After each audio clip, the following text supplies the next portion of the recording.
प्रदेश भर में चल रही आउटसोर्सिंग भर्ती प्रक्रिया की वैधानिकता को मध्य प्रदेश हाईकोर्ट में चुनौती दी गई है। इस संबंध में एक जनहित याचिका दायर की गई, जिस पर 5 मई को सुनवाई होगी। भोपाल के अनुसूचित जाति जनजाति अधिकारी कर्मचारी संघ के सचिव MC अहिरवार की ओर से यह याचिका लगाई गई है। अधिवक्ता रामेश्वर सिंह ठाकुर ने कोर्ट को बताया कि पहले सरकारी भर्तियों के नियम बनाना सामान्य प्रशासन विभाग का काम था।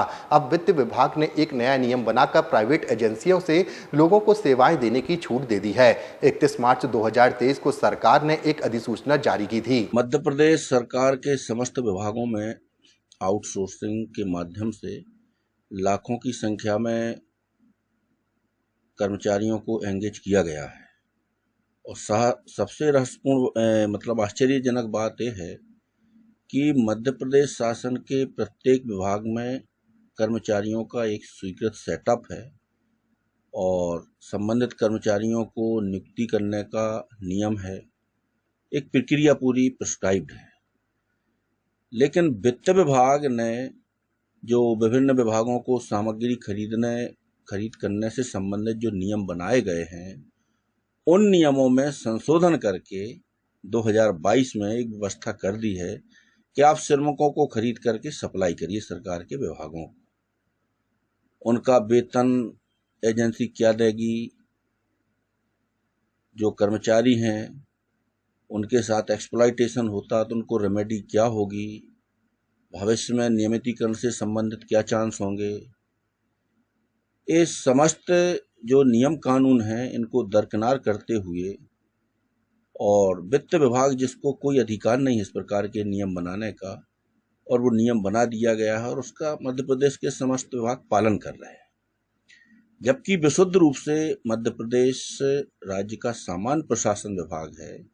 सामान्य प्रशासन विभाग को अधिकार है संविधान में, कानून में, कि मध्य प्रदेश के प्रत्येक विभाग में नियुक्ति से संबंधित नियम बनाने, निर्देश जारी करने का सिर्फ और सिर्फ अधिकार GAD को है।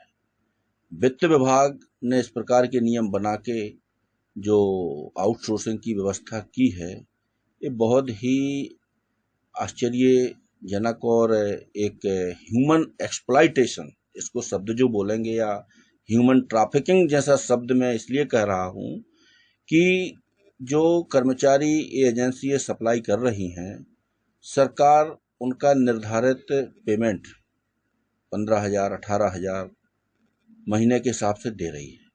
जो संबंधित कर्मचारी सरकारी विभागों में एंगेज किए जा रहे हैं, किसी को 6,000, किसी को 8,000, किसी को 10,000 रुपये, इस प्रकार का वेतन संबंधित एजेंसियों द्वारा उनको दिया जाता है।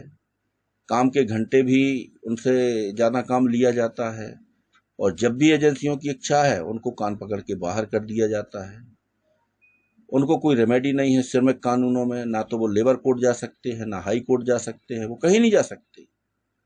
तो इन सारे मुद्दों को लेकर के मध्य प्रदेश का जो अजाक्स संगठन है, मुख्यमंत्री के नाम इन्होंने ज्ञापन दिए हैं कि इस प्रकार की जो व्यवस्था मध्य प्रदेश में लागू कर दी गई है कंप्लीटली असंवैधानिक है, नियम के विरुद्ध है।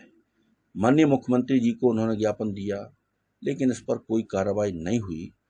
तो माननीय हाई कोर्ट में जनहित याचिका दायर की गई है और इन सरकार के सारे कंडक्ट को चुनौती दी गई है, उन नियम कानूनों को चुनौती दी गई है और इसकी सुनवाई 5 तारीख को संभवतः होने की संभावना है, मंडे को।